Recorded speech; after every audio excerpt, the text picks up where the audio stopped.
almost only counts on horseshoes and hand grenades. So you're safe.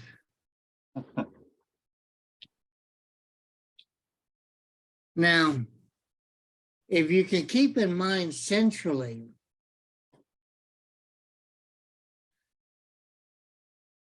he's always Quodesh, always true, and always redeeming. Always. The fruits of the Spirit that come from the Spirit are equally always Quodesh, always true, and always redeeming. We discussed this before on previous occasion. I just need to bring it out again because you've got to understand a couple of things.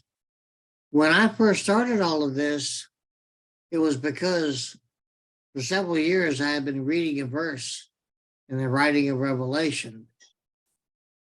If your name, when the book is open, when your name is looked for, and if your name is not found in that book of life, and the time that the one who sits on the throne looks for it, in that moment, you're really going to have a moment. Everything culminates right then.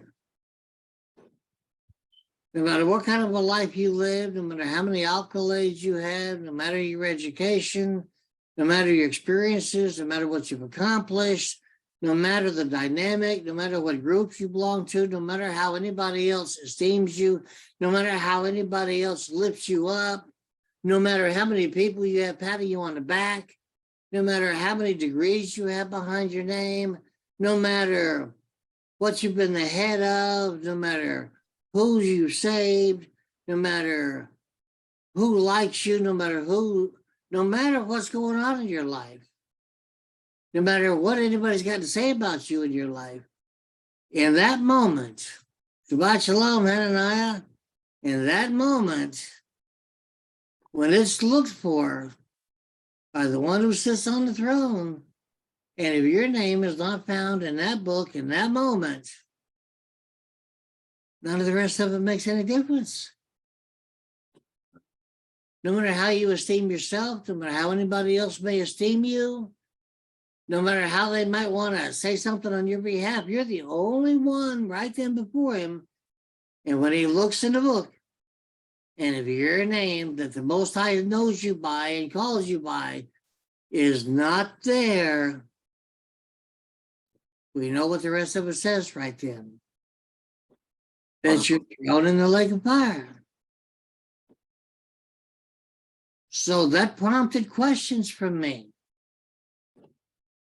As I've said many times before, the two primary questions that prompted in that moment, no matter what else was happening, I began to ask him, please show me, based on what you've revealed in all of your scripture, how do I really get my name in that book of life? And how do I keep it there?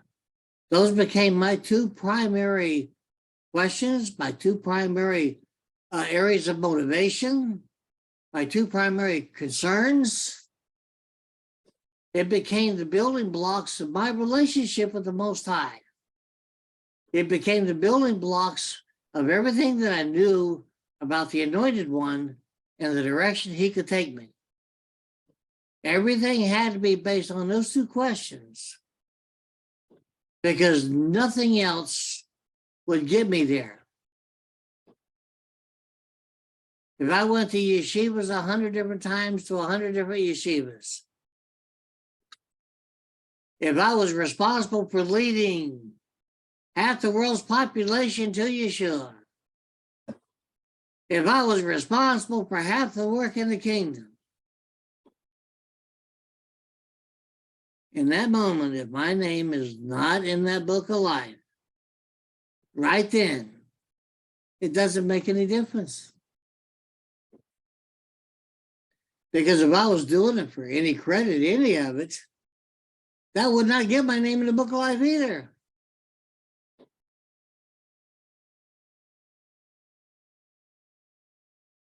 So that started me on a journey. And I had to start studying all over again, brand new. from a different perspective. I'm not going to take the time today to tell you what my perspective was before when I studied. It wasn't grandiose. It wasn't earth-shaking. However, it was enough to cause me consternation and problems at the time with other Jews. Now, if you can really take a look at what it says, being honest with yourself, in your heart of hearts, where the only place that's open to you there is what he reveals to you about your own heart. Because even your own heart, you don't know. Because if you really did, you wouldn't be going through changes in life.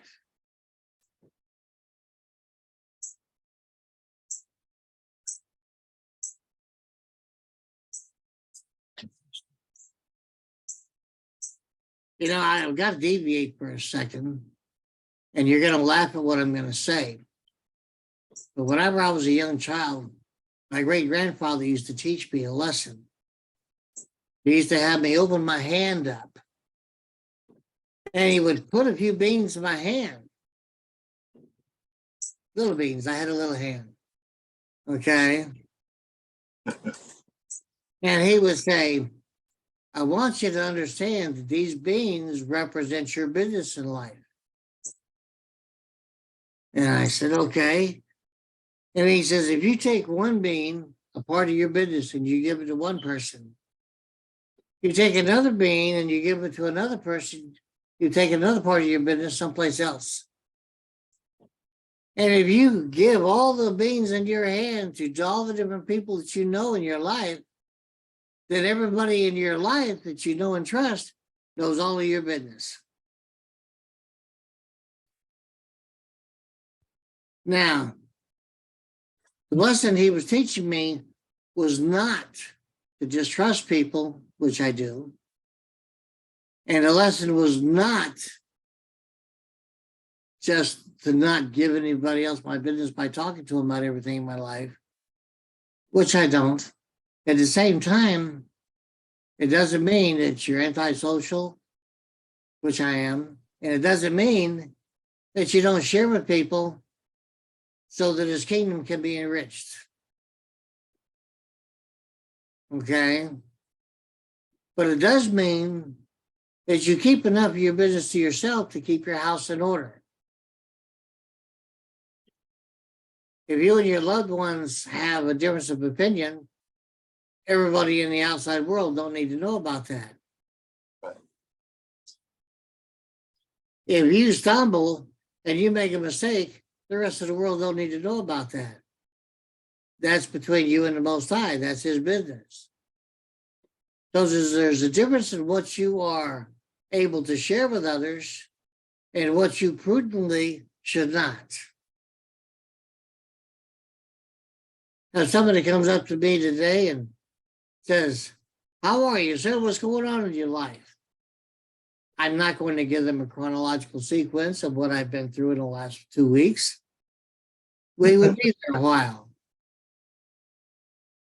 But then when I go to the Most High and say, what should I tell this person? Let your words fall from my lips with whatever you want him to hear. Then I can freely tell him whatever I'm given to say. Besides, my life is so boring, most people wouldn't really be interested in those moment-to-moment things anyway. And so I'm telling you this because while we individually may not be that interesting to other people because of the way people get real crowded in their own lives inside their own head, the Most High always makes a way for what he wants them to know from each one of us. If we give the Most High a chance, he will open their ears and hearts to what he's got to say through us. And we can do it with a cheerful heart. Okay? Now, that being said, Baruch Hashem Yod-Heh-Wah-Heh. Now,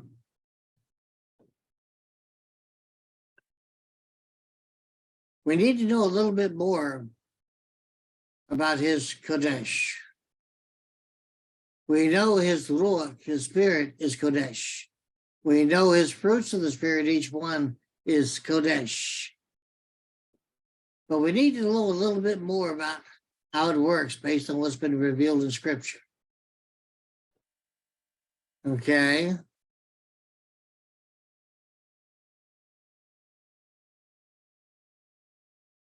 Now, Hananiah, you are correct.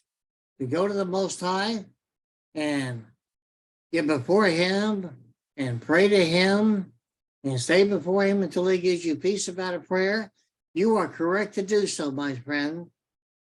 Whether it's on your face, on your knees, sitting in a chair, or standing with your hands up, you are right to do that. And I give you my agreement. No doubt about it. However, you've also got to keep it written in your heart, keep it hidden in your heart, and you got to walk in what he gives you with a good heart and an open, joyful heart. And trust him. That's the hardest part for all of us, to completely trust him. Now, with his Quodesh, we got to go back through a lot of different places, particularly the Tanakh, so we can get an understanding.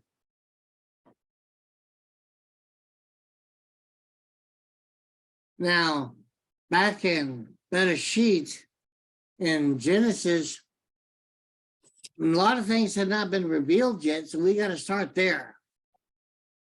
And instead of trying to take the understanding that we have when we study the prophets back to Bereshit to Genesis, we need to first take a look at it with the way the Most High designed it, as he would open our eyes, as he would reveal it, as he writes on our hearts. Okay?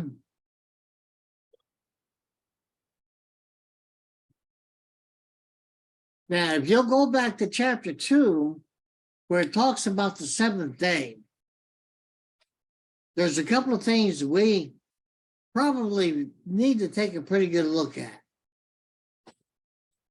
Okay? He talks about the seventh day. There's a few key things there we need to look at.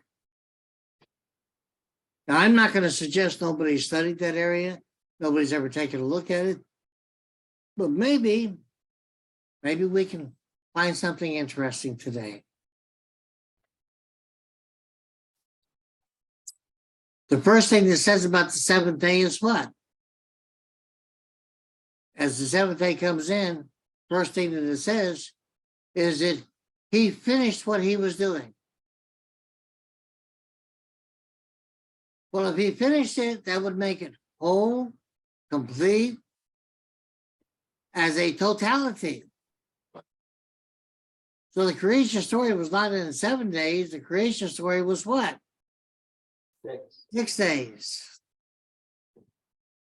So the building blocks within those 6 days, those 6 periods of light, was what he actually put together.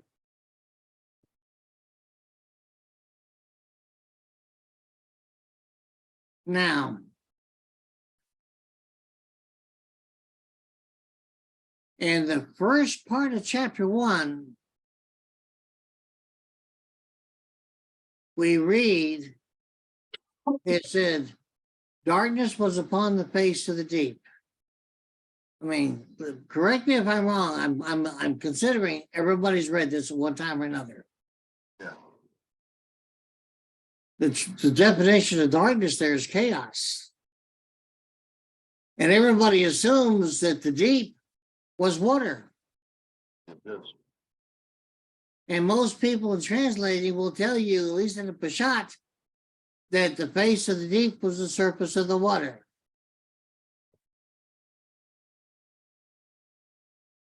But it's something that's worthwhile for further study, that in and of itself. Now, if you go back and you look at the original translation for what that word deep means, the description there within that definition is interesting. Now, then what does it say? What was upon the surface of the water? The divine presence. Huh? Divine presence was on the surface of the water. You sure that's what that says? That's what mine says. Right after it said the surface of the deep, and then comma, and the divine presence hovered upon the surface of the water. Divine presence. Yes. Boy, that could be a real catch-all phrase.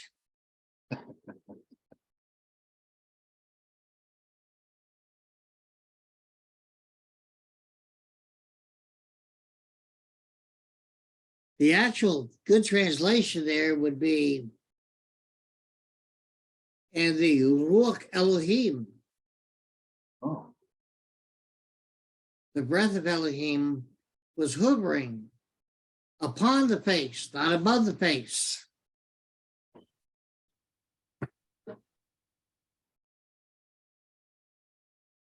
Okay. Now, that being said, okay,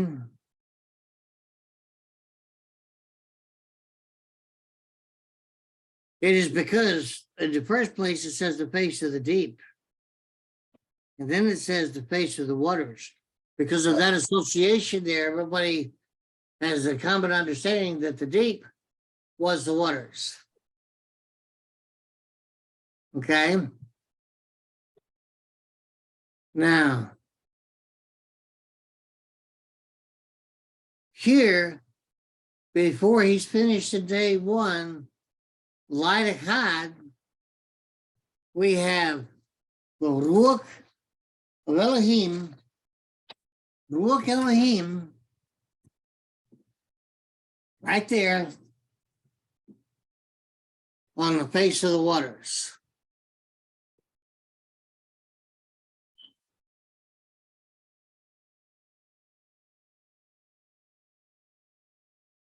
That's the first mention of the Ruach.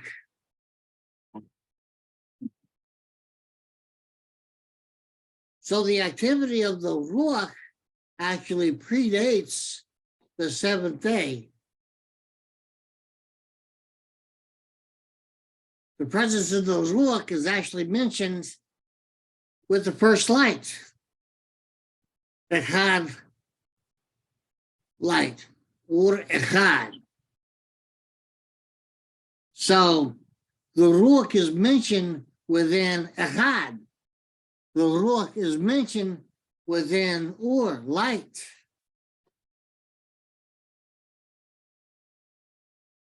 This is where the Ruach is first mentioned, within Echad, within light.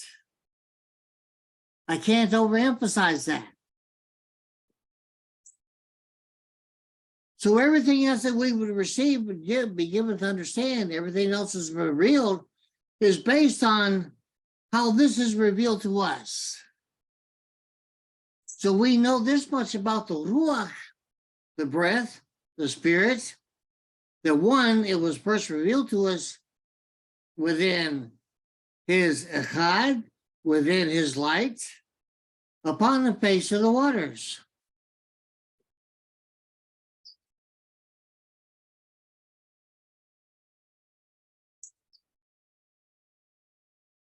So the Ruach was given to us and revealed to us for some understanding within this framework, within this premise. So whatever else that we get from the presence and activity of the Ruach, it will always have to be within being Echad with the Most High and within his light. That's how it was first revealed.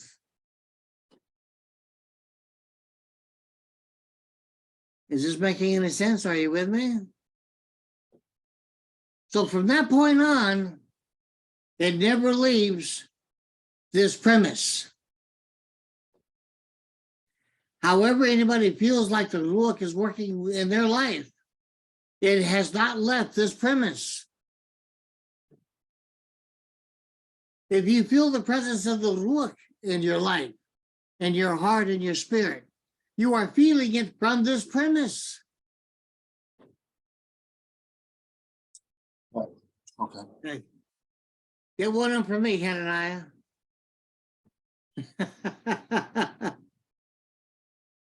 So please take this to heart a little bit. Everything that we have, everything that's revealed to us now is revealed through the Ruach being within this light Echad. It comes from here, it resides there, and even with it's doing whatever it's told to do, it's still doing it from this premise.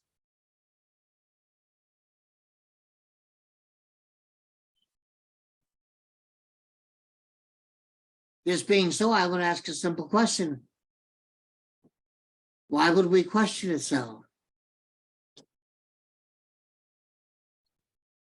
When you know that it's the Ruach that's stirring your heart, when you know that it's the Ruach writing on your heart, when you know that it's the Ruach involved in your prayers, why would you ask for another sign?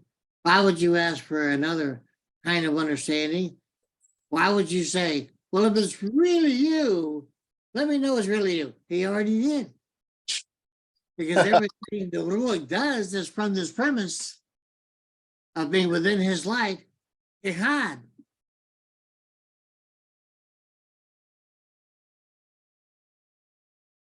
This is how it's presented.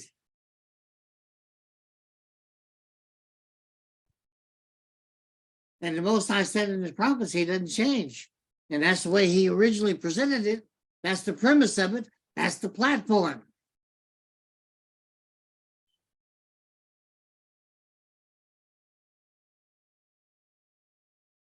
So that is never going to be violated. It's never going to be changed.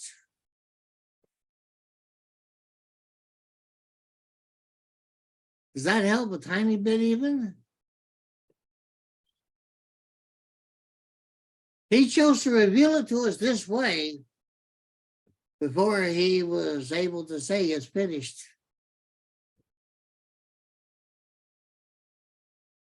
Before the 6 days was completed. This had to be present in the beginning.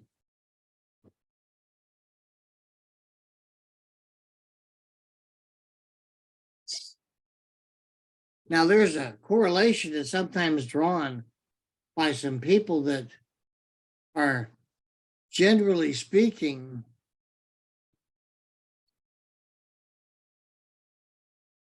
okay, people who we might call extremists.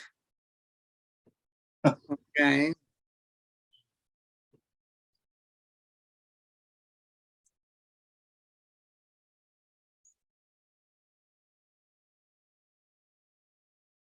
Now, depending on whether you're all in with the Most High or not is going to depend on how this might apply to you in your life. But only that part of your life that's really in with him, all in. So if you got 60% of your life that's all in, if you got 80% of your life that's all in, whatever part of you that is all in, that's the part that will apply here. Okay. Okay. I keep this in mind that this is the premise he set up for everything else within the 6 lights. Did he say, did he call the light day? So if we're talking about 6 days, we're talking about 6 lights. So within those 6 facets of light, he made everything in its completeness.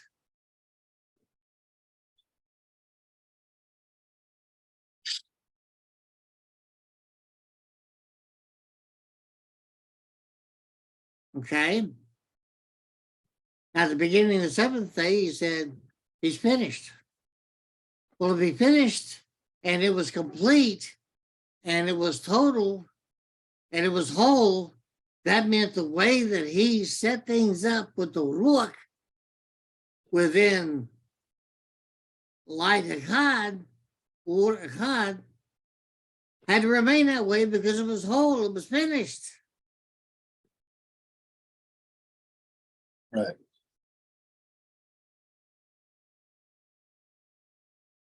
And then what else did he do? It said that he Shabbat. He rested. He Shabbat. He entered into his own Shabbat, his own rest. Since he started out with his Ruach, his Quodesh, because everything with the Ruach we know is Quodesh, true and redeeming. So in effect, starting off with his Ruach, with the Ruach always Quodesh, always true and always redeeming, and it was upon the face of the waters, upon right then, what was the Ruach doing in the beginning? Being Quodesh, being true and being redeeming. So those 6 days, what was the Ruach doing right at the beginning within that Echad light upon the face of the waters? Setting apart, being and speaking truth and redeeming. Right in the beginning. Yeah. So the whole 6 days of creation, what was he actually doing with everything? Setting it apart to him with his Quodesh. Yeah. And because he was using his voice, his words for all of creation, it was being done in truth because the Ruach is true. And right from the beginning, 6 days, he was redeeming Right. all of creation he was doing. Literally. Does that give it a little bit different twist?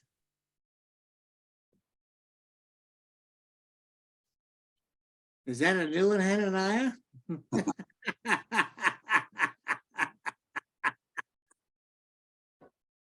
So if he started off in the beginning of those 6 days with the presence of that Ruach, his breath, his spirit, and it's always Kodesh, it's always true, Emunah, it's always redeeming, then his primary purpose in those 6 days was what? Redeeming everything back to himself right then. That kind of makes it interesting. So that's why we are born with good, because that's the part of him he wants back. Only because we got his image. Yeah, that's what I'm saying. That part of him was his light still being drawn back to him, and that's why he's going to take it back when he takes away this body. Wow. Okay, that makes sense. Well, honey, you've only been in New York for a day or two, and you're already looking skinnier. The food must not agree with you.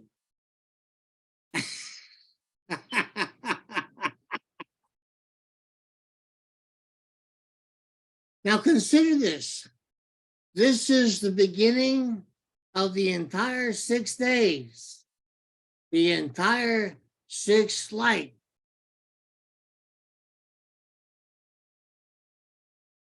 He separated the light from the darkness and he called the light day. And he used his Ruach right there in the beginning to do everything.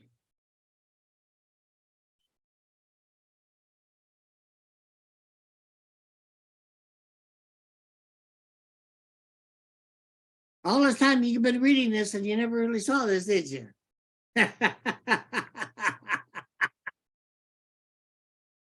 We're going to have some fun. Okay. Now on this 7th light, a 7th light, that's a foot stomping moment.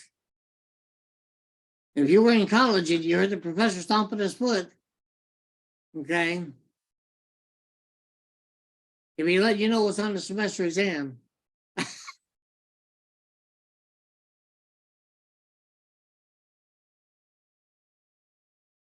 Now, the seventh light. Within the seventh light, he's already finished with redeeming everything, with creating everything anew, whichever way you want to put it right now. I'm only pointing these things out for you to have an awareness of them and to study them more from a different perspective. Okay? The first thing that he did was he entered his own rest, his own Shabbat. There's other words for rest. When somebody goes to sleep at night, we don't use Shabbat for that night we sleep. Whenever we are recumbent and we've retired for the evening. You notice when we retire at night and we go to sleep, it's in the first part of the day because it's evening and morning.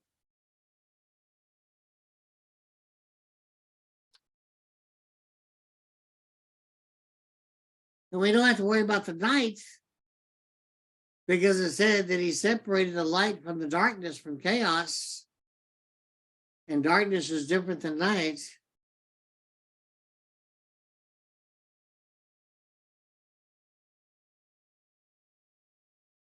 There's a lot of ways that we can really go to work on this if we were going to study this area in some thoroughness.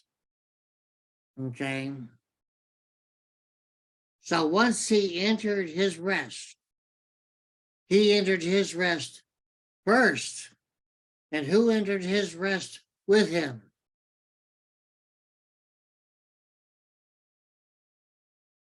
He just finished making man, male and female. That was the first thing that his creation of man did, was enjoy that very first Shabbat, that very first rest. The Ruach was already established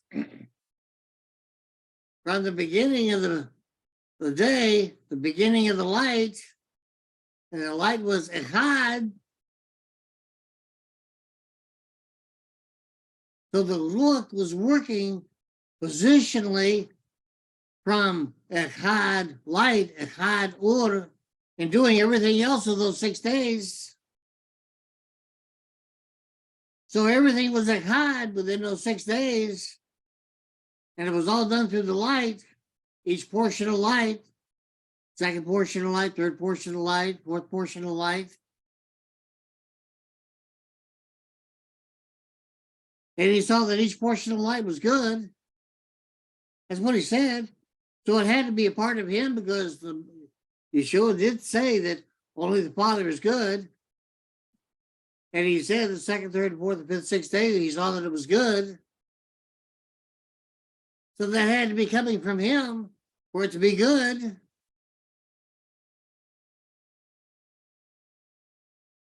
So with him and the first man, his creation, while the Ruach was Echad in his light,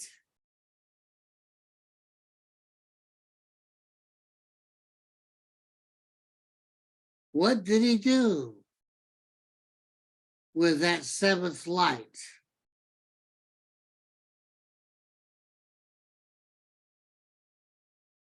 He had to use his Ruach still to sanctify it for a particular purpose. The Ruach had been there from the beginning with it. The Ruach is still there on that seventh day. The Ruach is still a Chad. The Ruach is still in his light. Part of it. So then that Quodesh of the Ruach sanctified that seventh light.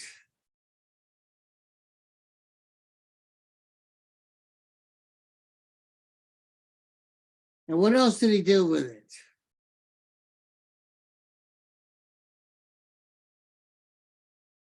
It says that he blessed that seventh light. That was before Gan Eden, before the man had a job, before the man was in Gan Eden, before he was on the earth. The first thing the man does is join the Most High for that first Shabbat. And one of the first things that the man witnesses of who created him is he's within the Most High's rest, his Shabbat, and he witnesses activity of the Ruach in sanctifying that seventh light.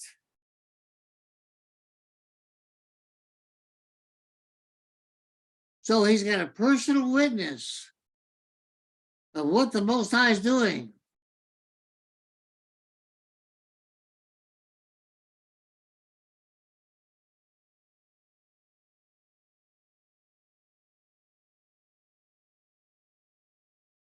You getting a little bit better understanding here?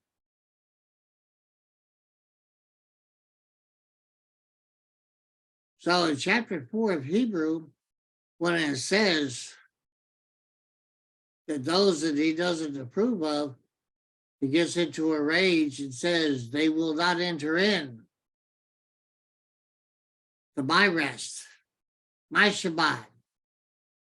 They will not enter in. The same reasons that he made the first man and the woman leave Gan Eden was because he had not yet revealed forgiveness or atonement. And so when the man had gone against him because of the woman's wishes that had been a part of him,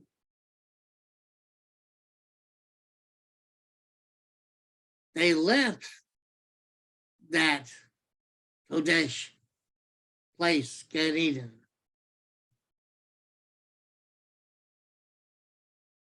So he gave us a way to get back into that Quodesh, sanctified light, because the seventh day is a seventh sanctified and blessed portion of light.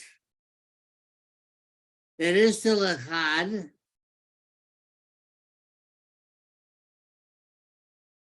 Now, what's really interesting here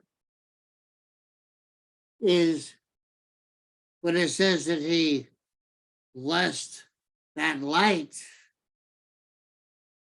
he had to use his Ruach, his Quodesh, to bless that light. And he marked it as being the seventh light.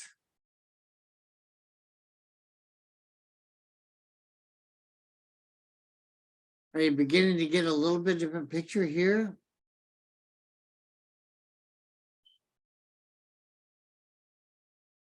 So how much value would there be for us to seek to be a part of his Echad, to seek to be a part of that greater whole, and to be able to enter into his Shabbat, his rest, during that seventh light that he set apart within his Quodesh, within his Ruach. How important is it to enter in, to seek him, his face, his righteousness, his name?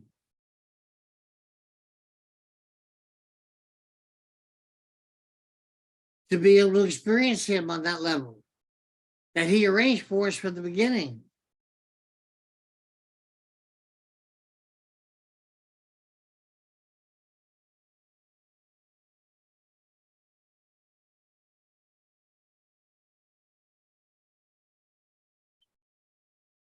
Gets to be interesting. This is the basis of how it developed from the beginning, Bereshit, for us to be able to have access to the Ruach, his breath, his spirit, have access to his Quodesh, to become Kadosh.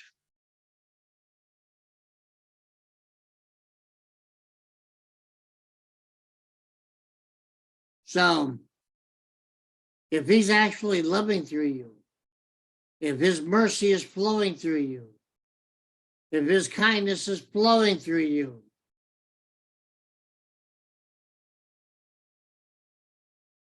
how are you going to be fellowshipping and interacting with any other person?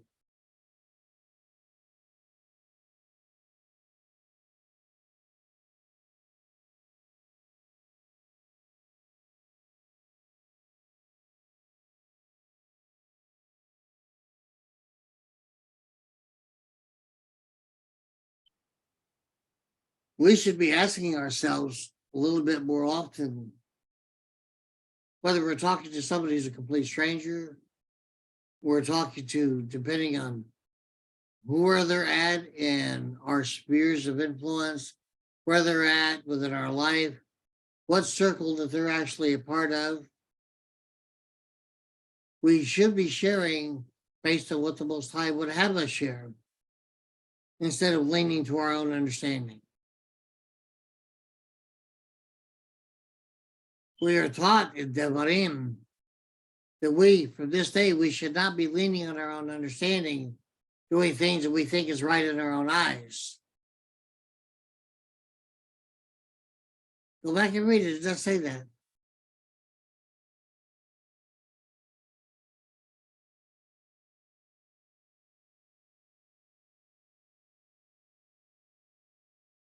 So I needed you to have some understanding of how this began. And it's still his purpose is guiding us in his direction to where he's got it going to.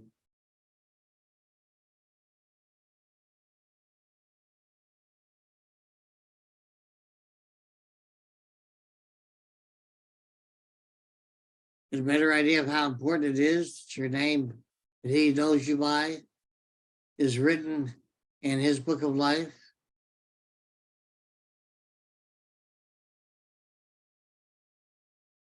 As he told Moshe, I will put who I want in the book of life, and I will take out of it who I don't want there anymore.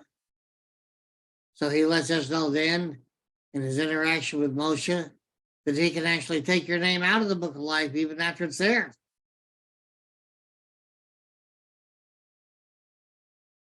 You're not locked and cocked once you're there.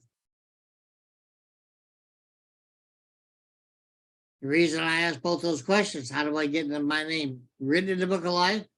And then how do I keep it there?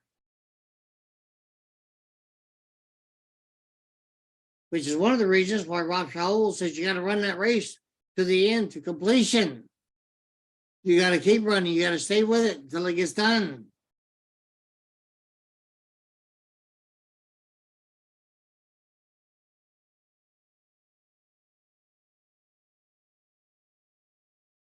You can't run that 9/10 of the race and say, well, I think this was good enough. Let me take a break and rest here. But you're not over the finish line. You haven't finished it.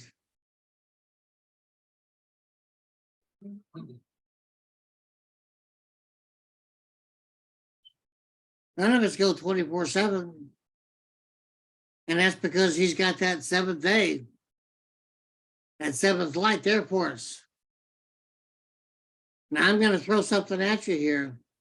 Everybody looks at days like a 24-hour period of time based on the astronomy of the physical universe, orbiting around the sun, with its own orbit within its orbit, with the moon around the earth.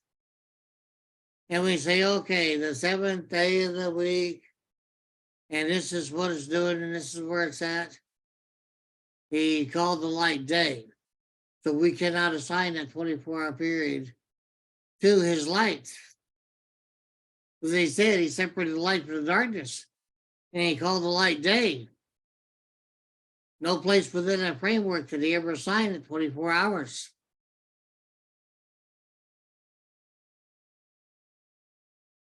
Which raises a barrage of interesting and inconsequential questions that we think coming up with out of craftiness and cleverness and intelligence.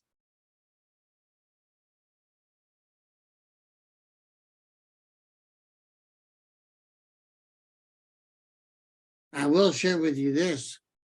Perhaps his light had the seventh light that remained had with his ruach, sanctifying it, blessing it. Perhaps it's hidden within that 24-hour period of time.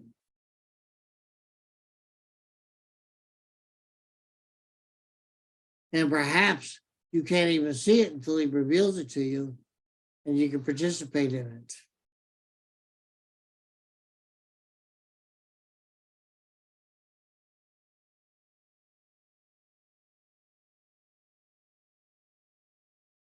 Just a consideration.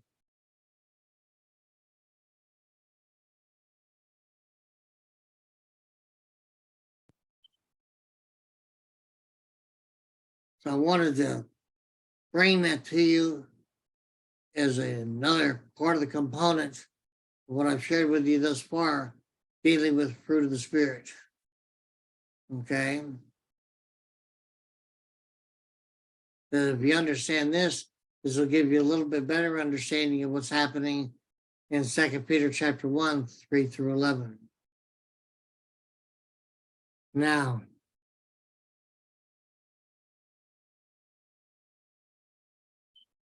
I want to share with you questions that Yeshua was asked. We find answers to in Psalm 15.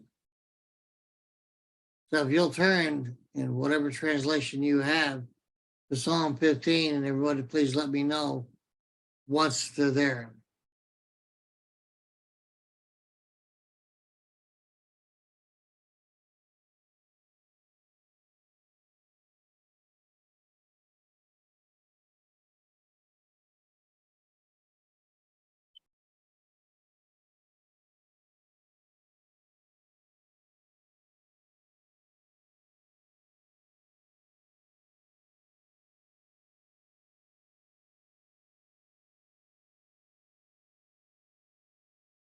Everybody there?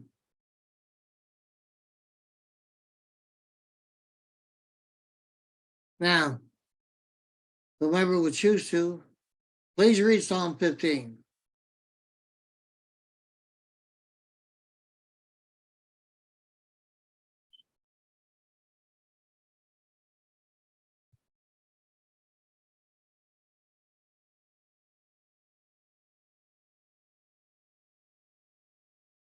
If you're reading, Patrick, you're on mute.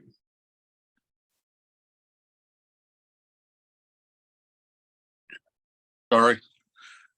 A psalm by Dawood. Hashem, who may sojourn in your tent, who may dwell on your set apart mountain? One who walks in perfect innocence and does what is right, speaks the truth from his heart, who has no slander in his tongue, who has done his fellow no evil, nor cast disgrace upon his close one, in whose eyes a contemptible person is repulsive, but who honors those who fear Yahweh, who can swear to his detriment without retracting, who lends not his money on interest and takes not a bribe against the innocent. The doer of these shall not falter forever. Thank you. You're welcome. Now, if you don't have the fruits of the Spirit within you growing, you'll be doing these on the outside, but you probably won't be doing them on the inside.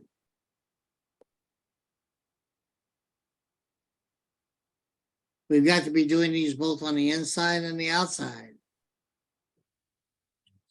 so that we are God with the Most High, within His light.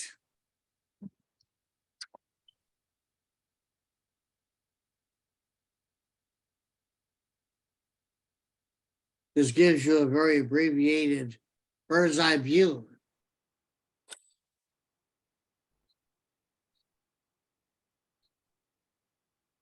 This psalm is sometimes considered like a mini Torah.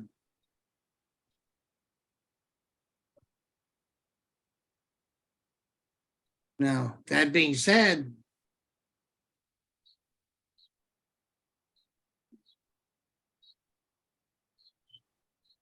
In the beginning of the psalm, it says to be innocent. Innocent there means there's no sin, there's no guilt. Everything and what we've been revealed, you do. All of His Torah that's possible in your life to do, where you are not breaking to or sinning and having to deal with guilt, needing atonement, forgiveness, so that you can be made whole again.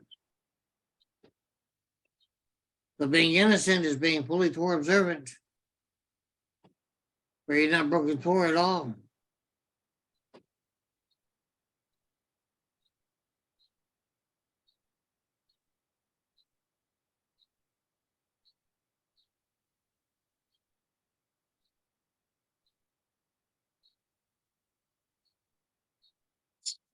Well, Michael, I'm gonna let you guys do your Torah reading and from the prophets and so forth. And I'll probably check back in a little while once I've attended to some things here. Okay. Any comments or questions about anything?